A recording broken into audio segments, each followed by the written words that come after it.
அனைத்து சகோதரிகளுக்கும் சகோதரர்களுக்கும் காலை வணக்கம். இந்த முக்கியமான நாளில் நம்மளுடைய சகோதரிகளுக்கும் தாய்மார்களுக்கும் இனிய ஹாப்பி மதர்ஸ் டேன்னு சொல்லுவாங்க. அன்னைய தின நல்வாழ்த்துக்கள்.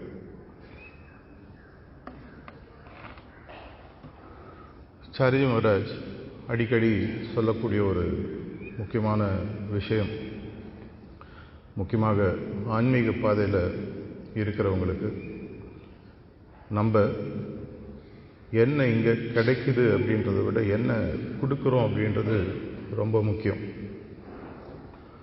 அது புரியறதுக்கு இந்த பாதையில் பல வருடங்கள் இருந்தாலும் இப்போ கொஞ்ச நாளைக்கு முன்னாடி சேர்ந்திருந்தா கூட அது புரிகிற ஸ்டேஜ் வரும்பொழுது தான் நம்மளுடைய ஆன்மீக பயணமானது ஒரு அடுத்த டைமென்ஷனுக்கு போகிறதுன்னு அடிக்கடி சொல்வார்.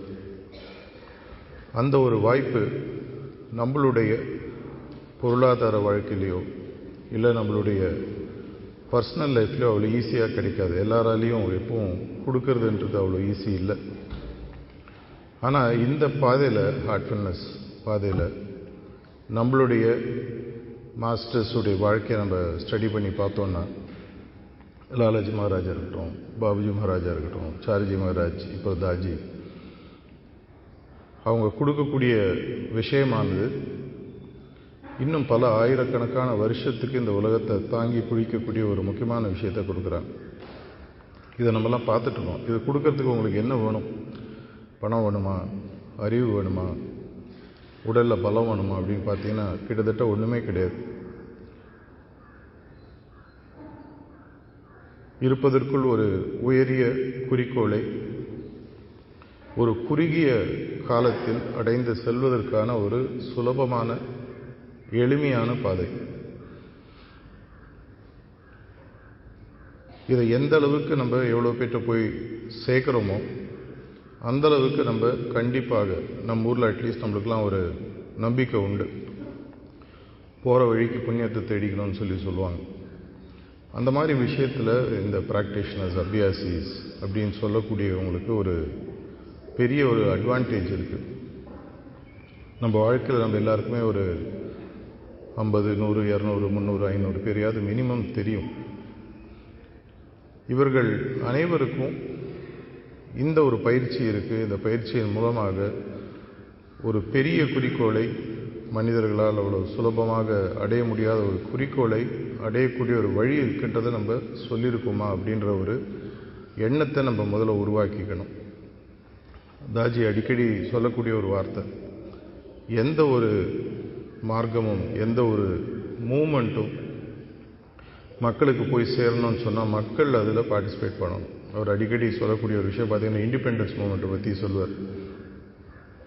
எப்போ அது சக்ஸஸ்ஃபுல்லாக ஆரம்பிச்சதுன்னா, இந்தியாவில் இருக்கக்கூடிய ஒவ்வொரு மனிதனும் 1947க்கு முன்னாடி இந்த சுதந்திர போராட்டத்தில் நானும் பார்ட்டிசிபேட் பண்ணோன்ட்டு எப்போ எண்ண ஆரம்பித்தாங்களோ அப்போ தான் அது ஒரு முக்கியமான ஒரு கிரிட்டிக்கல் பாயிண்ட்டை தாண்டிச்சுன்னு அடிக்கடி சொல்வார்.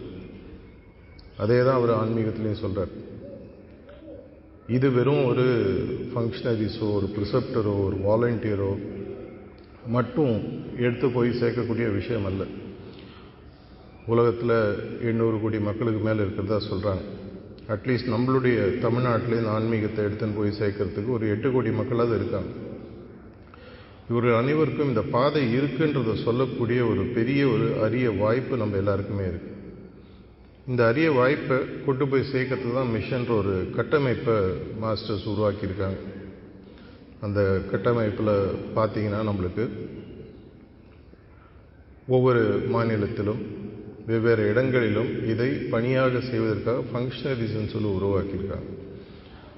அந்த வழி பார்த்தீங்கன்னா தமிழ்நாட்டில் நமக்கு பல எக்ஸ்பெரிமெண்ட்ஸ் மாஸ்டர்ஸ் பண்ணுவோம். தமிழ்நாட்டில் முக்கியமாக முதல் முறை பல விஷயங்களை செஞ்சுருக்காங்க. இப்போ ரீசெண்டாக பேசிகிட்டு இருக்கும்போது கூட டிசம்பரில் மாஸ்டரை பார்த்து பேசும்பொழுது, அடுத்த வருடத்துக்கு 2025 தமிழ்நாட்டில் இருக்கக்கூடிய அனைத்து கிராமங்களுக்கும் இது போய் சேருவதற்கு ஏதாவது முயற்சி எடுக்கணும் அப்படின்னு சொல்லி பேசிகிட்டு இருந்தார். அப்போ அவர் சொன்ன ஒரு முக்கியமான விஷயம், ஒரு டவர் வைக்கிற மாதிரி. இன்றைக்கி செல்ஃபோன் யூஸ் பண்ணுறீங்கன்னா எந்த அளவுக்கு டவர் இருக்கோ அந்த அளவுக்கு கவரேஜ் பெட்டராக இருக்கும்.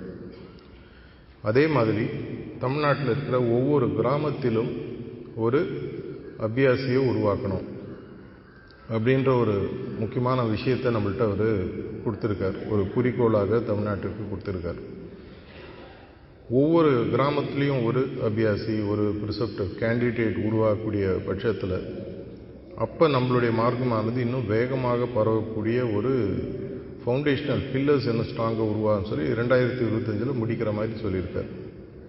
இதற்காக பல வேலைகள் நடந்துட்டுருக்கு. அந்த வேலையை நோக்கி போகும் பொழுது இந்த தமிழ்நாட்டில் 38 டிஸ்ட்ரிக்ட்ஸ் இருக்குது, மாவட்டங்கள், 312 தாலுக்ஸ்ன்னு சொல்லுவாங்க. கிட்டத்தட்ட 17,000 சொச்சம் கிராமங்கள் இருக்குது. இதை எடுத்துன்னு போகிறதுக்கான கட்டமைப்பை ஏற்கனவே உருவாக்கியிருக்காரு. தமிழ்நாட்டில் பார்த்தீங்கன்னா ஆர்எஃப் இல்லை ரீஜனல் ஃபெசிலிட்டேட்டர்ன்ற பொறுப்பு எனக்கு கொடுத்துருக்காரு. இதே மாதிரி நம்மளுடைய 38 மாவட்டங்களில் 15 மண்டலங்களாக ஜோன்ஸாக பிரித்து 15 ஜோனல் கோஆர்டினேட்டர்ஸ் அப்படின்னு சொல்லி கொடுத்துருக்காரு. ஒரு 35 மாவட்ட இல்லை டிஸ்ட்ரிக்ட் கோஆர்டினேட்டர்ஸ், அதுக்கப்புறம் பார்த்தீங்கன்னா 312 தாலுக் கோஆர்டினேட்டர்ஸ், அதுக்கப்புறம் 100கணக்கான சென்டர் கோஆர்டினேட்டர்ஸ் அப்படின்னு சொல்லி கொடுத்துருக்காரு. அவர் இன்னொன்று சொன்னார், இந்த 17,000 வில்லேஜஸ்லேயும் ஒவ்வொரு இடங்களையும் ஹார்ட்ஃபுல்னஸ் தியான மையம், ஹார்ட்ஃபுல்னஸ் மெடிடேஷன் சென்டர்ன்றது ஒன்று உருவாக்கணும்னு சொன்னால் நம்மளுடைய மார்க்கமானது இன்னும் ஈஸியாக போகும். இன்றைக்கி நம்மளுக்கு டெக்னாலஜி யூஸ் பண்ணுறவங்க, ஸ்மார்ட் ஃபோன் யூஸ் பண்ணுறவங்க எல்லாருக்குமே தெரியும், நம்மளுக்கு ஏதாவது ஒன்று வேணும்னா கூகுளில் போய் தேடுறோம். அந்த கூகுளில் போயிட்டு இன்றைக்கி தினசரி ஒரு நாளைக்கு தமிழ்நாட்டில் மட்டும் ஒரு 30,000-40,000 பேர் தியானம் இல்லை தியானம் சார்ந்த விஷயங்களை தேடுறாங்க. எனக்கு மனதில் அமைதி வேண்டும், நிம்மதி வேண்டும், தியானம் செய்யறதுக்கு வேணும் அப்படின்னு தேடுறாங்க. அப்படி தேடும்போது அவங்க பக்கத்தில் 1 கிலோமீட்டர், 2 கிலோமீட்டர், 3 கிலோமீட்டருக்குள்ளே ஏதாவது ஒன்று இருந்ததுன்னா அதை போய் பார்க்கணுன்னு சொல்லி பார்க்குறாங்க. அப்படி இல்லைன்னா என்ன ஆகுதுன்னா விட்டுறாங்க. இதற்காக தான் இந்த ஹார்ட்ஃபுல்னஸ் மெடிடேஷன்ற சென்டர் அப்படின்ற ஒரு விஷயத்தை நம்ம கொஞ்ச நாளாக இப்போ ஃபாலோ பண்ணிகிட்ருக்கோம். திரும்பி நாளைக்கு இதற்கான ஒரு பெரிய அறிவிப்பு வரும். என்னுடைய வீட்டில் இப்போ நீங்கள் யோசிக்கலாம், நான் அபியாசியாக நான் என்ன செய்ய முடியும். இந்த ஹார்ட்ஃபுல்னஸ் தியான மையம்ன்ற இந்த லிங்க் நாளைக்கு வரும்பொழுது அதன் மூலமாக உங்களுடைய வீட்டில் ஹார்ட்ஃபுல்னஸ் தியான மையமாக நீங்கள் பதிவு செஞ்சீங்கன்னா என்ன நடக்கும்? முதல்ல உங்கள் வீட்டில் நீங்கள் தனியாகவோ இல்லை உங்களுக்கு தெரிஞ்சவங்களை கூப்பிட்டு தியானம் செய்வதற்கோ ஒரு இடம் உருவாகிறது. ரொம்ப முக்கியமான விஷயம், இது ஆட்டோமேட்டிக்காக நம்மளுடைய ஹாட்ஸ்பாட்ஸுன்ற ஒரு யூஆர்எல்ல போய் இது அப்லோட் ஆகுது. அது அப்லோட் ஆகி கூகுளோட லிங்க் ஆகும் பொழுது அந்த ஏரியாவில் இருக்கிறவங்க யார் தியானம் சம்மந்தப்பட்ட ஏதாவது ஒரு சர்ச் கீவேர்ட்ஸ்ன்னு சொல்லுவாங்க, தேடும்போது உங்களுடைய அட்ரஸ், உங்கள் கான்டாக்ட் நம்பர் உங்களுக்கு வரும். நீங்கள் ப்ரிசெப்டாக இருக்கக்கூடிய பட்சத்தில் நீங்களே சிட்டிங் கொடுக்கலாம். அப்படி இல்லை நான் அபியாசியை நேராக கான்டாக்ட் பண்ணுறாங்கன்னா நம்மளுக்கு ஹார்ட்ஃபுல்னஸ் ஆப் இருக்குது, மாஸ்டர் கிளாஸஸ் இருக்குது. எதுவுமே இல்லைன்னா மாஸ்டர் சொல்கிறார், ஒன்றுமே இல்லை எனக்கு எந்த விதமான டெக்னாலஜி ஆக்சஸ் இல்லைன்னா ஒரு வரவரை கூப்பிட்டு உட்காந்து மாஸ்டருக்கு சிட்டிங் கொடுக்குறதா நினச்சி ஒரு பிரார்த்தனையோடு உட்காருங்க, வேலை நடக்கும்னு சொல்லியிருக்கார். அதுக்கப்புறமா ஒரு ப்ரிசெப்டோட கனெக்ட் பண்ணிங்கன்னா 3 சிட்டிங் கொடுத்து உங்களுக்கு கார்டு கொடுத்துருவாங்க. அப்போ என்ன ஆகுன்னா, ஒரு முறை 2016 மணப்பாக்கத்தில் இருக்கும் ஒரு மாஸ்டர் சொன்ன ஒரு விஷயம், எப்போ தியானம் ரொம்ப சீக்கிரமாக பரவும்னு ஒரு கேள்வி கேட்டபோது அவர் என்ன சொன்னார்னா, எந்த ஒரு புது சீக்கர் தன் வீட்டிலேருந்து 10 நிமிஷம் நடை பயணத்திற்குள் ஒரு தியான மையம் இருக்கிறதோ அப்போ அவன் ஆட்டோமேட்டிக்காக வந்து தியானம் கற்றுப்பான் அப்படின்னு சொன்னார். இந்த மக்களுக்கு அதுக்கு மேலே பொறுமை இல்லை. என் வீட்டை விட்டு வெளியில் வந்து பக்கத்தில் ஏதாவது ஒரு நம்மளே கோயில்களுக்கெல்லாம் போகிறோம், வருஷத்துக்கு உதர காசி ராமேஸ்வரம் போனால் கூட நம்ம வீட்டுக்கிட்ட ஒரு கோயிலுக்கு தான் போயிட்டு வருவோம், ஒரு சர்ச் இருக்குன்னா போயிட்டு வருவோம், ஒரு மாஸ்க் இருக்குன்னா போயிட்டு வருவோம். அதே மாதிரி என் வீட்டுக்கிட்டே ஒரு தியான மையம் உருவாக்க முடியுமானா இன்றைக்கி தமிழ்நாட்டில் மட்டும் கிட்டத்தட்ட 1.65 லட்சம் அபியாசிகள் அஃபிஷியல் ரெக்கார்ட்ஸில் இருக்காங்க. இதில் ஒரு 10,000 20,000 பேர் அவங்க வீடு ஹார்ட்ஃபுல்னஸ் மெடிடேஷன் சென்டர்னு ரெஜிஸ்டர் பண்ணாங்கன்னா ஆட்டோமேட்டிக்காக என்ன ஆகுனா நாளைக்கு தமிழ்நாடு ஃபுல்லாக ஒரு புள்ளி அங்கங்கே கூகுளில் தெரிய ஆரம்பிப்பாங்க. நம்மளுடைய முதல் பிரயத்தனம் மாஸ்டர் கொடுத்த இந்த 17,000 கிராமங்களுக்கு எடுத்துன்னு போகிறன்றதுல முக்கியமான விஷயம் பார்த்தீங்கன்னா, நம்ம இருக்கோன்றது உலகத்துக்கு தெரியணும். ஒரு பொருள் முதல்ல போய் சேரணும்னு சொன்னால் அந்த பொருள் இருக்குன்றது வாங்குபவர்களுக்கு நுகர்பவர்களுக்கு தெரியணும். அதை செய்யக்கூடிய ஒரு முக்கியமான விஷயத்தில் அபியாசிகளால் பெரிய பணியை நீங்கள் உருவாக்க முடியும். இதில் ரொம்ப ஒரு முக்கியமான விஷயம் மாஸ்டர் ரீசெண்ட் மீட்டிங்கில் என்ன சொன்னார்னா, இந்த ஹார்ட்ஃபுல்னஸ் மெடிடேஷன் சென்டர்ன்ற விஷயத்தை ரெஜிஸ்டர் பண்ணுறதுக்கு நீங்கள் அபியாசியாக இருக்கணுன்ற அவசியம் கூட இல்லை.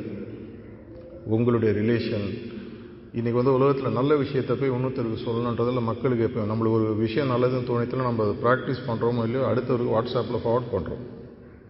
இதே மாதிரி நம்மளுடைய வீட்டில் எனக்கு ஏற்கனவே நான் தியானத்தை ப்ராக்டிஸ் பண்ணுறேனோ இல்லையோ, ஆனால் என்னுடைய வீட்டில் தியான மையம் நடக்கணுன்ட்டு யார் வேணால் முன் வரலாம், அதை கூட கன்சிடர் பண்ணணும்னு சொல்லியிருக்காரு. அப்படின்ற போது யோசிச்சு பாருங்கள், நாளைக்கு 8 கோடி மக்கள்னால் கிட்டத்தட்ட ஒரு 1.5-2 கோடி வீடுகள் இருக்குது. ஒரு வீட்டில் 4 பேர்னு வச்சா கூட ஒவ்வொருத்தரும் தங்கள் வீட்டில் தியானம் ஆரம்பித்தா என்ன ஆகும், மாஸ்டருடைய பணியானது இன்னும் சீக்கிரமாக முடியும்.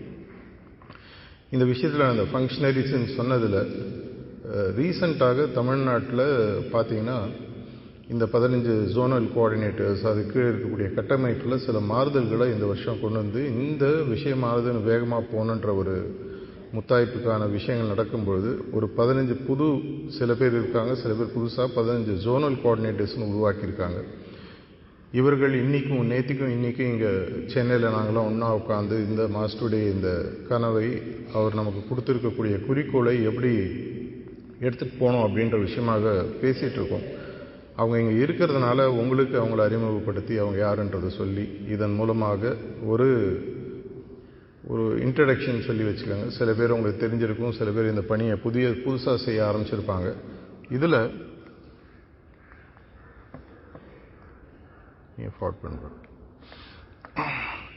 சென்னை மண்டலம் TN01 4 டிஸ்ட்ரிக்ட் இருக்குது. சென்னை, காஞ்சிபுரம், செங்கல்பட்டு, திருவள்ளூர். இதற்கு நம்மளுடைய சகோதரர் பிரதர் வெங்கட் லக்ஷ்மி நரசிம்மா தொடர்ந்து zonal coordinator. Can you come to the stage Venkat?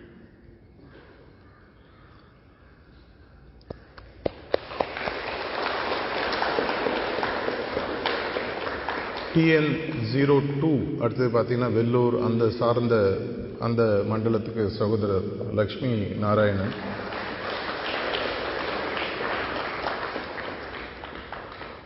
அடுத்தது ஹொசூர் மண்டலம் TN03 பார்த்தீங்கன்னா பிரதர் உமாசங்கர்.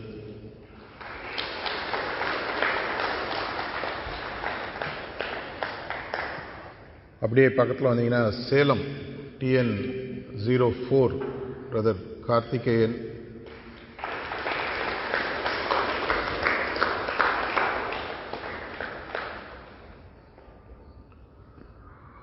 TN05 பாண்டிச்சேரி, விழுப்புரம் இந்த ஏரியாவுக்கு சேர்ந்த பிரதர் ஹரிகிருஷ்ணன்.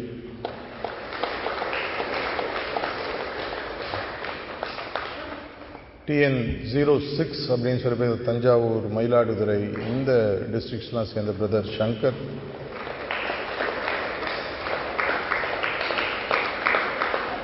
திருச்சி, அரியலூர் அந்த ஏரியாலாம் சேர்ந்த பிரதர் பாலாஜி ஆதிசேஷன்.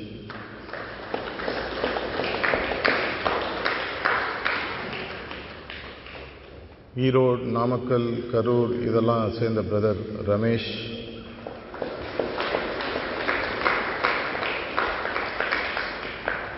திருப்பூர் டிஸ்ட்ரிக்ட் சார்ந்த பிரதர் ரவி சுப்பையன்.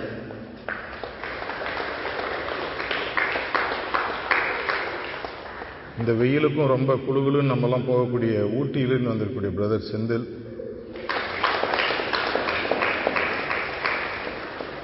அந்த மலையிலேருந்து அப்படி இறங்கினீங்கன்னா அடிவாரத்தில் இருக்கக்கூடிய கோயம்புத்தூரை சார்ந்த பிரதர் கார்த்திக்.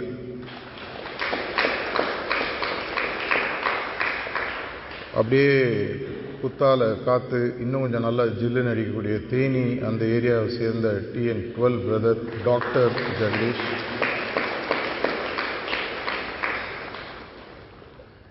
மதுரை தமிழ்நாட்டுக்கு அந்த காலத்தில் கேபிட்டலாக இருக்கணும்னு எல்லாரும் நினச்ச ஒரு இடம், சகோதரர் சுரேஷ் பாபு. அப்படியே கொஞ்சம் கீழே போனீங்கன்னா காரைக்குடி அந்த ஏரியாவை சேர்ந்த சகோதரர் குமார் TN14. எல்லாராலையும் மறக்க முடியாத இருட்டுக்கடை அல்வா அந்த ஊர்லேருந்து வரக்கூடிய நமது சகோதரர் அன்பழகன், திருநெல்வேலி மற்றும் 4 டிஸ்ட்ரிக்ட்ஸ்க்கான ஜோனல் கோஆர்டினேட்டர். இவங்களை அஃபிஷியலாக இன்ட்ரடியூஸ் பண்ணுறதுக்கு ஒரு காரணம் இருக்குது. பல நேரங்களில் மொத்த தமிழ்நாட்டில் இருக்கிற ஃபங்க்ஷனரிஸ் இன்றைக்கி அஃபிஷியலாக பார்த்தீங்கன்னா கிட்டத்தட்ட 542 பேர். அத்தனை பேர் இங்கே ஸ்டேஜில் கூப்பிட முடியாது, இங்கே உட்கார வைக்க முடியாது, நிற்க வைக்க முடியாது, அதற்கான நேரம் இல்லை. இருந்தாலும் ஒரு பேக் போன் சொல்கிற மாதிரி தமிழ்நாட்டில் இருக்கக்கூடிய இன்றைக்கி முக்கியமான பணிகளுக்கு இந்த ஜோனல் கோஆர்டினேட்டர்ஸ் இந்த 15 பேர் முக்கியமான பணியில் செய்கிறாங்க. அடுத்த 7-8 மாதங்களில் இந்த ஹார்ட்ஃபுல்னஸ் பயிற்சியை 17,000 கிராமங்களுக்கும் எடுத்துன்னு போகக்கூடிய முக்கியமான பணியில் அவர்கள் உங்களை உங்கள் சென்டர்லேயும் உங்களுடைய மாவட்டங்கள்லேயும் அணுகுவாங்க. இதை எப்படி ஒரு சுதந்திர போராட்டம் போல் ஒரு மூமெண்ட்டாக எடுத்துன்னு போகணுன்ற ஒரு முக்கியமான விஷயத்தில் நம்ம எல்லோரும் சேர்ந்து பார்ட்டிசிபேட் பண்ணோம். அவங்க எல்லாருக்கும் ஒரு கரகோஷம் மீண்டும்.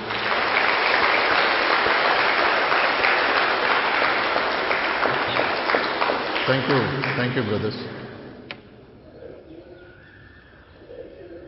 குரூப் ஃபோட்டோவா? சரி, நில்லுங்க ஒரு நிமிஷம். மக்கள் யுவராஜ் வாங்க, இங்கே நில்லுங்க ஒரு நிமிஷம். ஃபோட்டோ எடுக்கணும்னு ஆசைப்பட்றாங்க. இந்த மேடையில் அவ்வளோ ஈஸியாக கிடைக்காது. வாங்க.